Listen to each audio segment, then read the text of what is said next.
One December night, a long, long time ago, a family sat around the fireplace in their home. A golden light from the fire filled the room. The mother and father laughed at something their oldest daughter had just said. The girl was 17, much older than her little brother and sister, who were only 5 and 6 years old. A very old woman, the family's grandmother, sat knitting in the warmest corner of the room, and a baby, the youngest child, smiled at the fire's light from its tiny bed. This family had found happiness in the worst place in all of New England. They had built their home high up in the White Mountains, where the wind blows violently all year long. The family lived in an especially cold and dangerous spot. Stones from the top of the mountain above their house would often roll down the mountainside and wake them in the middle of the night.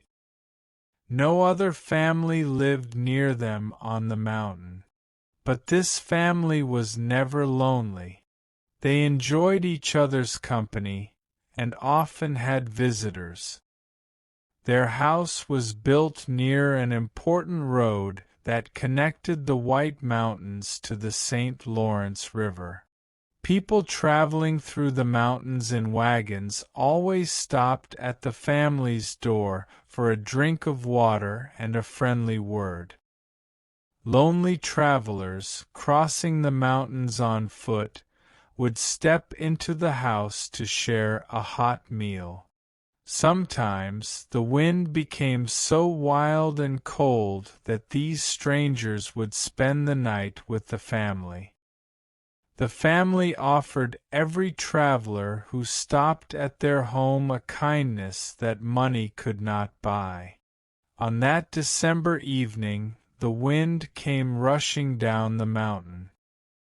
It seemed to stop at their house to knock at the door before it roared down into the valley. The family fell silent for a moment. But then they realized that someone really was knocking at their door. The oldest girl opened the door and found a young man standing in the dark. The old grandmother put a chair near the fireplace for him. The oldest daughter gave him a warm, shy smile, and the baby held up its little arms to him. "This fire is just what I needed," the young man said. "The wind has been blowing in my face for the last 2 hours." The father took the young man's travel bag. "Are you going to Vermont?" the older man asked. "Yes, to Burlington," the traveler replied. "I wanted to reach the valley tonight. But when I saw the light in your window, I decided to stop. I would like to sit and enjoy your fire and your company for a while." As the young man took his place by the fire, something like heavy footsteps was heard outside. It sounded as if someone was running down the side of the mountain, taking enormous steps. The father looked out one of the windows. "That old mountain has thrown another stone at us again. He must have been afraid we would forget him. He sometimes shakes his head and makes us think he will come down on top of us," the father explained to the young man. "But we are old neighbors," he smiled, "and we manage to get along together pretty well. Besides, I have made a safe hiding place outside to protect us in case a slide brings the mountain down on our heads." As the father spoke, the mother prepared a hot meal for their guest. While he ate, he talked freely to the family as if it were his own. This young man did not trust people easily. Yet on this evening, something made him share his deepest secret with these simple mountain people. The young man's secret was that he was ambitious. He did not know what he wanted to do with his life yet, but he did know that he did not want to be forgotten after he had died. He believed that sometime during his life, he would become famous and be admired by thousands of people. So far, the young man said, I have done nothing. If I disappeared tomorrow from the face of the earth, no one would know anything about me. No one would ask who was he. Where did he go? But I cannot die until I have reached my destiny. Then let death come. I will have built my monument. The young man's powerful emotions touched the family. They smiled. You laugh at me, the young man said, taking the oldest daughter's hand. You think my ambition is silly. She was very shy, and her face became pink with embarrassment. It is better to sit here by the fire, she whispered, and be happy, even if nobody thinks of us. Her father stared into the fire. I think there is something natural in what the young man says.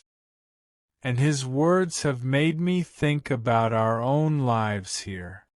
It would have been nice if we had had a little farm down in the valley. Some place where we could see our mountains without being afraid they would fall on our head. I would have been respected by all our neighbors, and when I had grown old, I would die happy in my bed. You would put a stone over my grave so everyone would know I lived an honest life. You see, the young man cried out. It is in our nature to want a monument. Some want only a stone on their grave. Others want to be a part of everyone's memory. But we all want to be remembered after we die. The young man threw some more wood on the fire to chase away the darkness. The firelight fell on the little group around the fireplace, the father's strong arms and the mother's gentle smile. It touched the young man's proud face and the daughter's shy one. It warmed the old grandmother, still knitting in the corner. She looked up from her knitting and, with her fingers still moving the needles, she said, Old people have their secrets, just as young people do. The old woman said she had made her funeral clothes some years earlier. They were the finest clothes she had made since her wedding dress. She said her secret was a fear that she would not be buried in her best clothes. The young man stared into the fire. Old and young, he said, we dream of graves and monuments. I wonder how sailors feel when their ship is sinking, and they know they will be buried in the wide and nameless grave that is the ocean. A sound, rising like the roar of the ocean, shook the house. Young and old exchanged one wild look. Then the same words burst from all their lips. The slide. The slide. They rushed away from the house into the darkness, to the secret spot the father had built to protect them from the mountain slide. The whole side of the mountain came rushing toward the house like a waterfall of destruction. But just before it reached the little house, the wave of earth divided in two and went around the family's home. Everyone and everything in the path of the terrible slide was destroyed, except the little house. The next morning, smoke was seen coming from the chimney of the house on the mountain. Inside, the fire was still burning. The chairs were still drawn up in a half circle around the fireplace. It looked as if the family had just gone out for a walk. Some people thought that a stranger had been with the family on that terrible night. But no one ever discovered who the stranger was. His name and way of life remain a mystery. His body was never found,